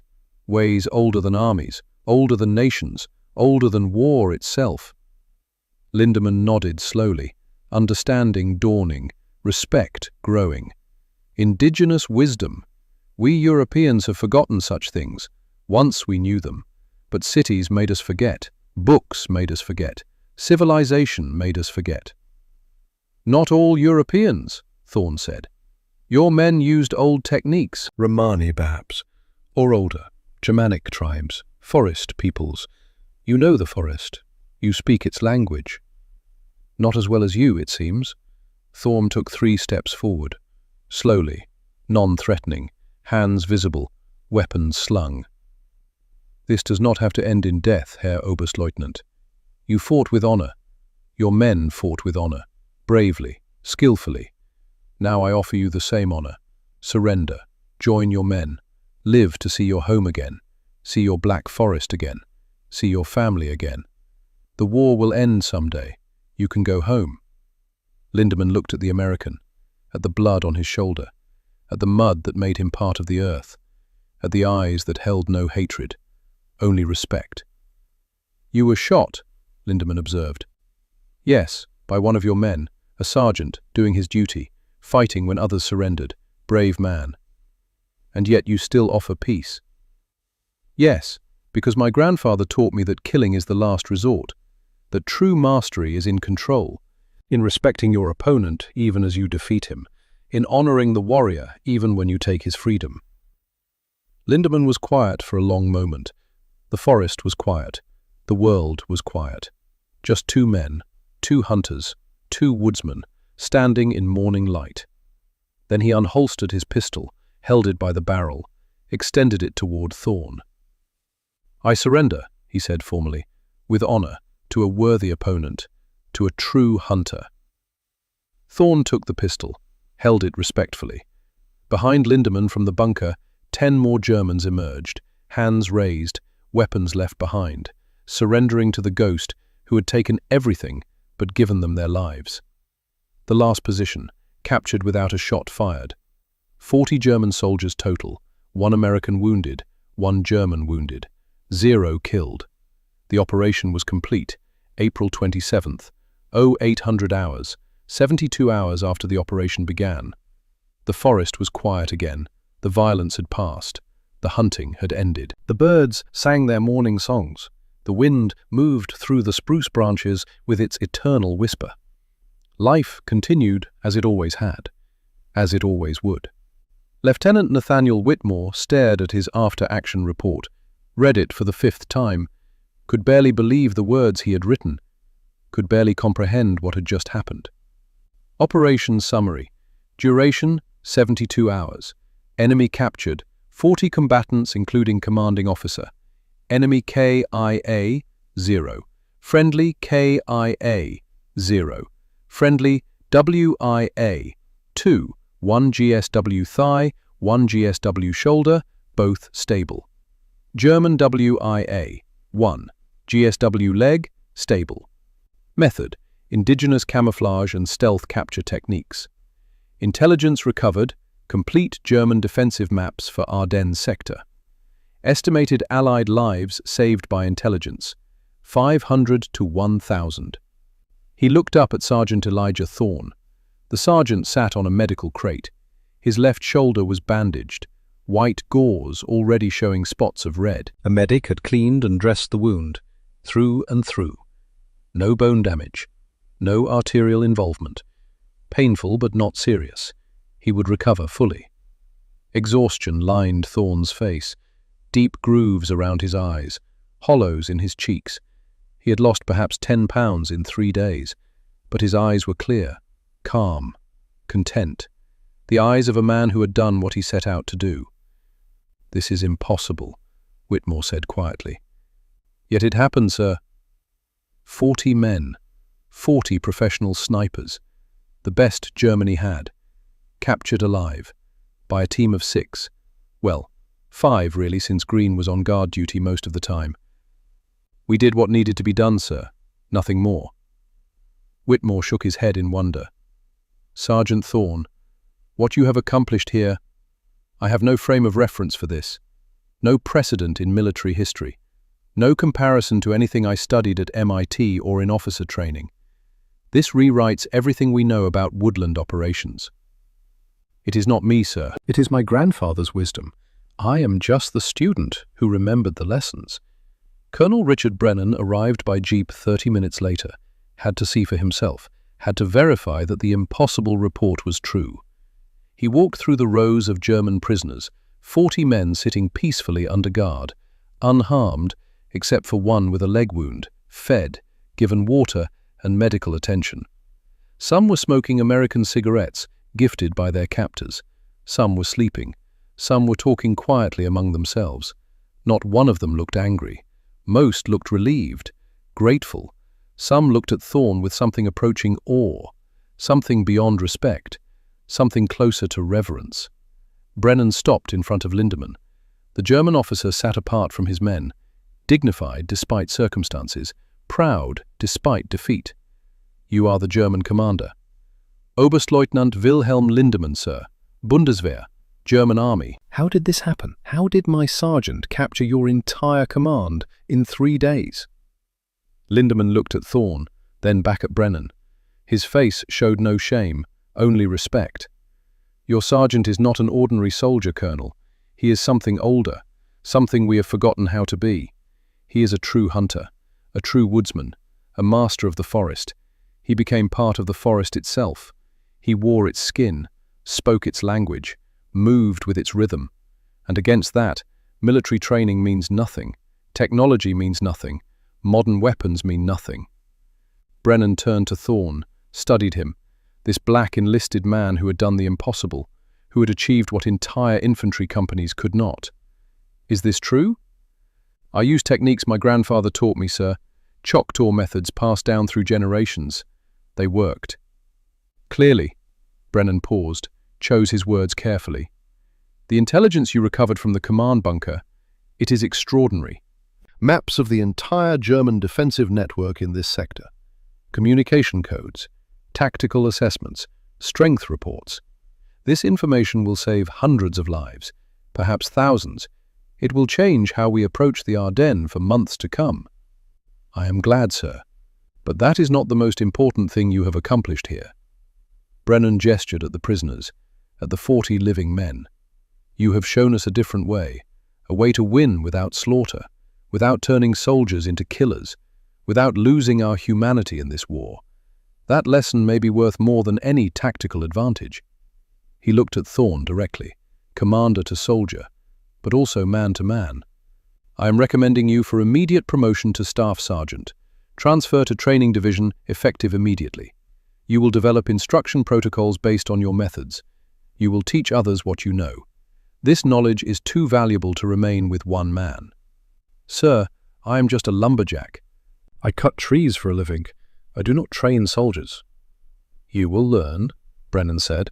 His voice carried the weight of command, of necessity, because what you know needs to be preserved, shared, passed on. Just like your grandfather passed it to you, you will pass it to the next generation. That is your duty now. May 15th, 1944. Aberdeen Proving Ground, Maryland, United States. 3 weeks after the Ardennes operation. A team of military scientists studied Thorne's camouflage mixture, analyzed its components with microscopes and chemical tests, tested its effectiveness against various detection methods with scientific rigor. Major Theodore Harrison led the research team, former physicist from Caltech, brilliant mind, skeptical by nature, believed only in what could be measured and quantified, had initially dismissed the reports from Belgium as exaggeration, propaganda, impossible claims, until he saw the results with his own eyes. He pointed to the mud-covered test subject standing 50 meters away in a wooded area on the testing range. The subject was a volunteer from the Rangers, young, fit, but otherwise ordinary. "I do not see him," Harrison admitted. His voice carried surprise, disbelief. "Visually, this is remarkably effective, but let us test other detection methods. Science will explain this." They brought in thermal cameras, new technology, cutting edge, designed to detect heat signatures invisible to the naked eye. The test subject showed 32% of normal heat signature, a reduction of 68%. The mud acted as insulation. The layer of earth between body heat and sensors created a thermal barrier. "Remarkable," Harrison murmured. He made notes, calculations. "The clay retains ambient temperature while the body heat dissipates through the porous structure. Brilliant. Accidental engineering." They brought in trained tracking dogs, German shepherds, the best the military had, dogs that could track a human scent for miles across varied terrain. The dogs had to approach within 5 meters before detection. Success rate, 6%.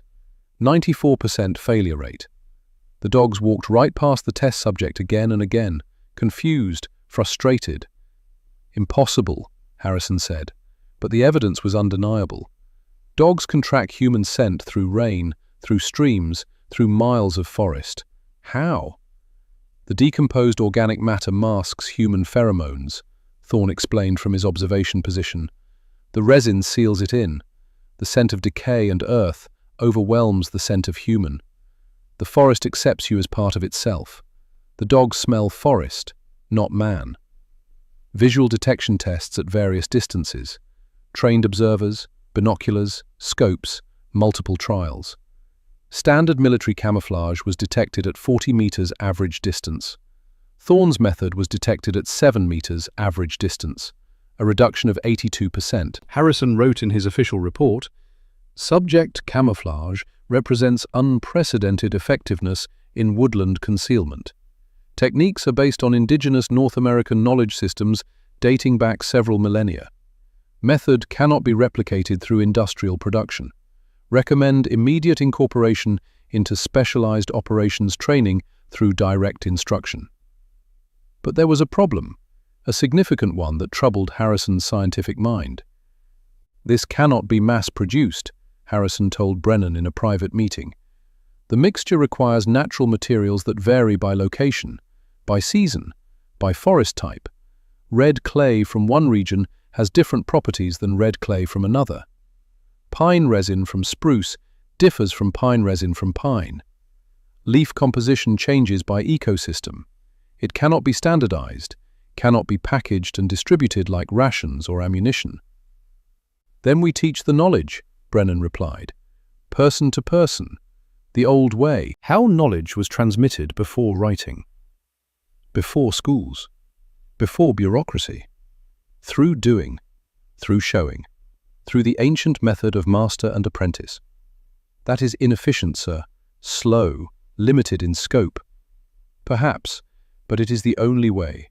And sometimes, Major, the old way is the best way. Sometimes efficiency is not the goal. Understanding is the goal. Over the next year, Elijah Thorne trained 340 soldiers, rangers, scouts, reconnaissance specialists, pathfinders, men who would operate behind enemy lines, who needed to be invisible, who needed to survive in hostile territory.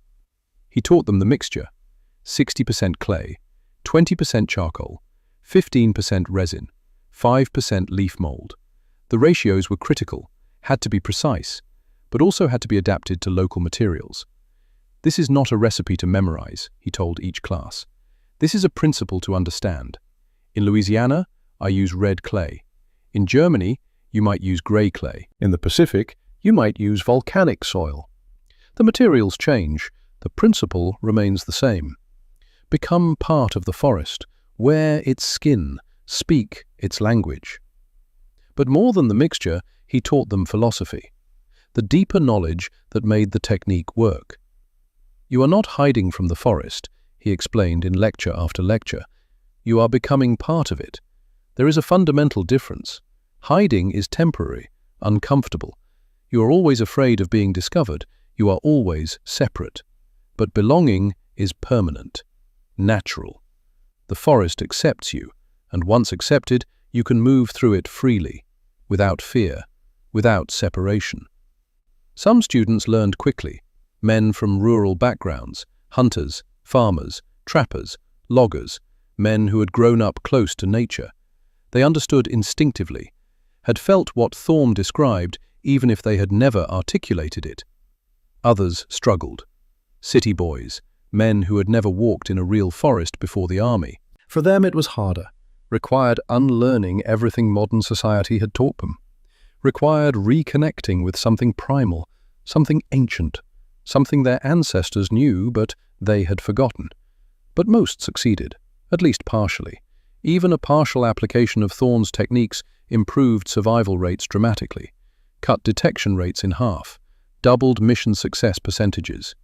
The methods spread, through word of mouth, through demonstration, through the simple fact that they worked, through soldiers teaching other soldiers, through the underground network that exists in every army despite official channels.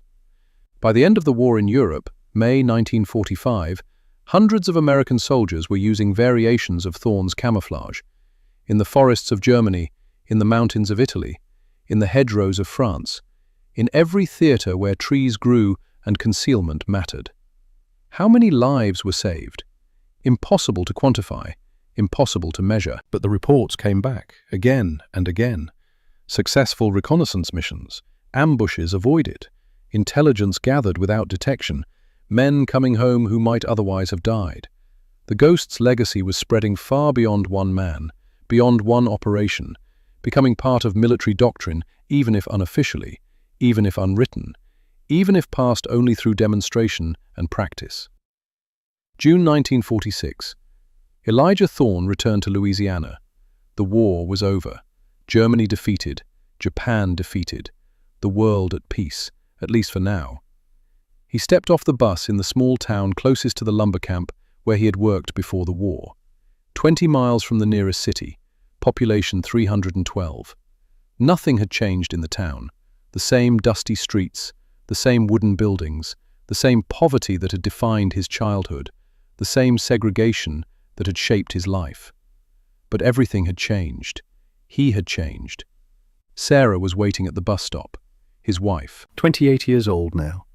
They had been married 1 week before he shipped out. 1 week together. Then 2 years and 3 months apart. 2 years of letters, of hoping, of waiting, of wondering if he would return. She saw him step off the bus, saw the uniform, the stripes, the medals, the bronze star on his chest. She ran to him, wrapped her arms around him, cried into his chest, her whole body shaking. "You came back," she whispered. "You came back to me." "I promised I would. I keep my promises." "And the war? Is it really over?" "For me it is. For us it is. I am home now, home to stay." They held each other for a long time. The other passengers walked past. Some stared. A black man in uniform, with medals, holding a black woman in a small Louisiana town. In 1946, this was still dangerous, still provocative, still something that could get you hurt. But Thorne did not care. He had faced 30 German snipers. He had walked through killing grounds invisible. He could face small-town racism, could endure the stares, could survive the whispers. "What now?" Sarah asked when they finally separated. "What do we do now?" "I go back to work," Thorne said. "I am a lumberjack. I cut trees. That is what I know. That is what I am good at. That is what I want to do." But it was not that simple. Nothing ever was. The lumber camp had changed during the war. Mechanization had come. Chainsaws replacing handsaws, tractors replacing horses, trucks replacing wagons, technology replacing men. The foreman, a man named Jeffers, looked uncomfortable when Thorne showed up asking for his old job back. "Elijah, glad you made it back safe. Real glad. But times have changed. We do not need as many men as before. The machines do the work now. Faster, cheaper, more efficient." "I understand," Thorne said calmly. "I am not here for my old job anyway." "No?" "No. I am starting my own business. Forestry consultation. Teaching sustainable practices. Showing lumber companies how to work with the forest instead of against it. How to harvest without destroying. How to take what you need while leaving the forest healthy." Jeffers looked skeptical. His face showed doubt. Prejudice. The ingrained racism of the era. "Consultation? You mean you want to tell white men how to run their businesses? You think anyone is going to pay a Negro consultant?" "Those who want to learn will pay," Thorne replied. His voice was calm, but his eyes were hard. "Those who understand that knowledge has no color, only value, only results." It was slow at first, painfully slow. Most lumber companies would not hire him, would not take advice from a black man, would not listen to his ideas, no matter his expertise, no matter his service, no matter his knowledge. But some did. The smaller operations, the struggling ones, the ones desperate enough to try anything, the ones willing to look past skin color to see skill. And they saw results. Thorne taught them to read the forest, to understand growth patterns, to harvest selectively instead of clear-cutting, to leave seed trees, to work with natural regeneration, to think in decades instead of quarters, to build sustainable operations that would last generations instead of quick profits that would destroy the land. The companies that listened saw better yields, healthier forests, long-term profitability instead of short-term exploitation. Woods that renewed themselves, trees that grew back stronger. Word spread, slowly, but it spread. By 1950, Thorne had a small but steady business. He employed 6 men, all black, all from rural backgrounds, all learning to see the forest as he did, as his grandfather had, as his grandfather's grandfather had. Building something, creating something, preserving something ancient in a modern world. November 1953, 9 years after the Ardennes. A letter arrived at Thorne's small office. Postmarked, Stuttgart, West Germany. Foreign stamps, careful handwriting. Thorne opened it with trembling hands. He had wondered for years, hoped, but never expected this. The letter was in English, careful English, precise, formal.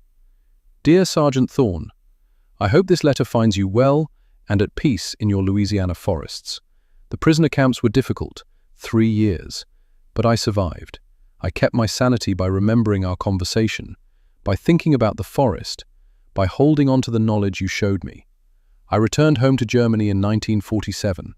My black forest was still there, damaged by war but alive, growing, renewing itself as forests do. I write to tell you that I have kept my promise. The promise I made in the Ardennes when you taught me your camouflage mixture. I teach your method to the forest rangers and game wardens of Germany. They call it Thorne's Earth now. Your name is known in the Black Forest, spoken with respect. But more than the technique, I teach them philosophy. That the forest is not our enemy, that we must become part of it, not conquer it. That true skill lies in control without destruction, in preserving life, not ending it. Your grandfather's wisdom now lives in German forests. A strange thing, enemies in war, brothers in the forest. But perhaps that is how it should be. Perhaps the forest speaks one language to all who truly listen. If you ever wish to visit Germany, you would be welcomed with the highest honor. My home is your home. The Black Forest awaits you. Your friend and fellow woodsman, Wilhelm Lindemann. Thorne read the letter 3 times, then showed it to Sarah. His hands were shaking slightly, emotion welling up inside him.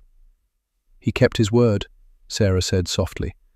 After all these years, after everything, he kept his word. Yes, he is a man of honor. I knew that from the moment I met him.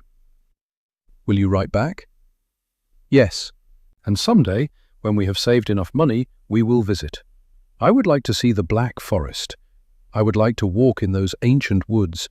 I would like to meet him again as a friend instead of as an enemy. They did visit. 15 years later, 1968. Thorne was 52. Lindemann was 66. Both men grey now. Both men marked by time and war and life. They walked the Black Forest together for 2 weeks, comparing techniques, sharing stories, learning from each other. 2 old hunters, 2 old woodsmen, finding common ground in ancient knowledge. "You were right that day in the Ardennes," Lindemann said one evening, as they sat by a campfire deep in the woods. "You said knowledge belongs to the forest, not to nations, not to people. You were right. The forest has been teaching for millennia. We are just students who listen. My grandfather said it. I only remembered, only believed. But you understood, and you had the courage to teach an enemy, to give a gift when you could have kept it secret, to show mercy when you could have shown none. That takes more than skill. That takes wisdom, character, humanity." Thorne stared into the flames, watched the patterns dance and shift, thought about the journey that had brought him here, from Louisiana swamps to Belgian forests to German mountains, all connected by ancient knowledge, all linked by understanding that transcended nationality, transcended race, transcended everything except the earth itself. "The war is over," he said quietly. "We are not enemies anymore.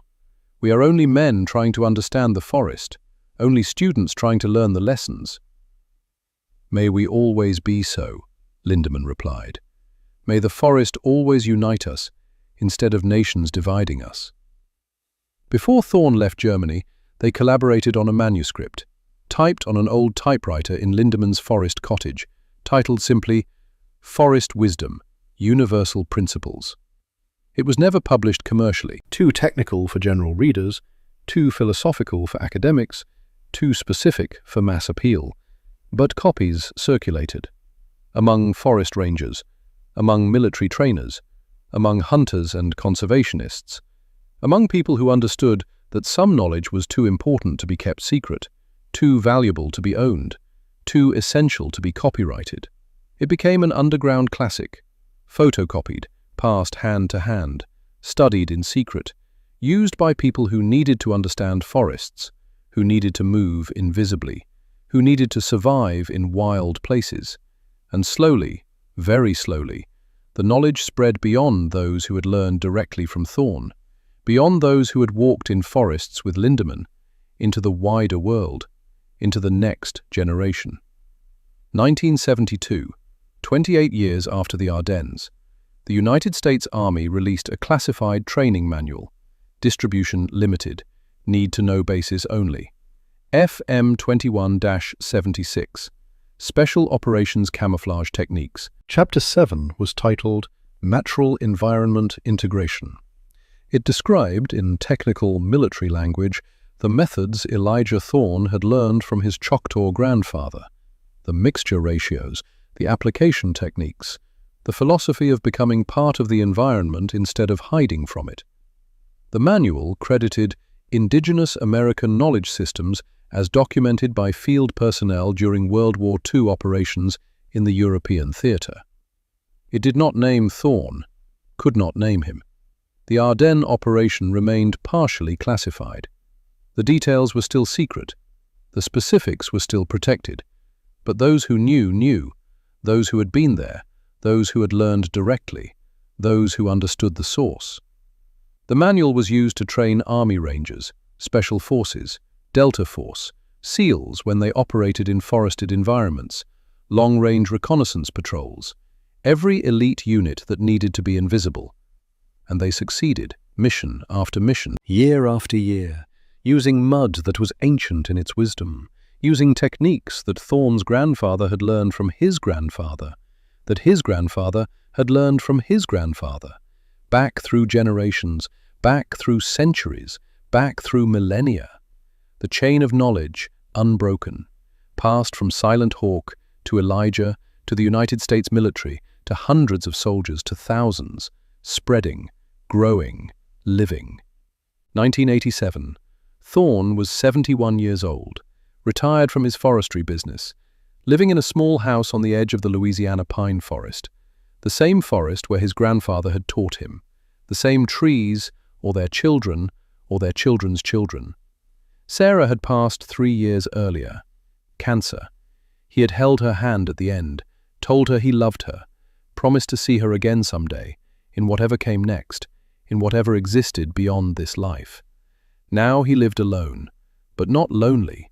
His children visited, his grandchildren visited. 3 boys, ages 8, 10 and 12, full of energy, full of questions, full of life.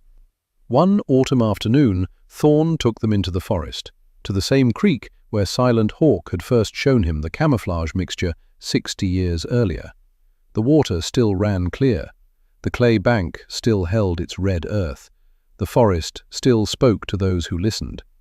"Boys," he said, "I want to teach you something important, something my grandfather taught me, something you will teach your grandchildren someday, something that must never be lost."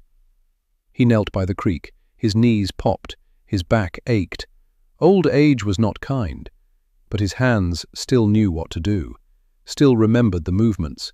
He gathered clay, charcoal, resin, leaf mold, mixed them in the old proportions, 60, 20, 15, 5. The ratios passed down through time, through blood, through teaching and learning and practicing. The boys watched with wide eyes. This was magic to them, mystery, something from another world. "This is older than America," Thorne explained as he worked. "Older than any country, older than cities, older than writing. This is how our people survived for thousands of years, how they hunted, how they lived in harmony with the forest." He mixed it slowly, carefully, teaching through demonstration, through showing rather than telling. "The most important thing I learned in my life," he said, "is that we are not separate from nature. We are part of it. When we remember that, when we stop fighting against the forest and start becoming part of it, then we become strong. Then we become wise. Then we become connected to something bigger than ourselves." He applied the mixture to the oldest boy's face. The child giggled at the cold mud, then fell silent as he saw himself in the reflection of the creek water, transformed, changed, made into something other than human, something part of the forest. "Now, try to find me." Thorne walked 20 paces into the pine grove, covered himself with the mixture, stood against a tree trunk, became texture, became shadow, became invisible. The boys searched, called his name, walked within arm's reach, looked right at him.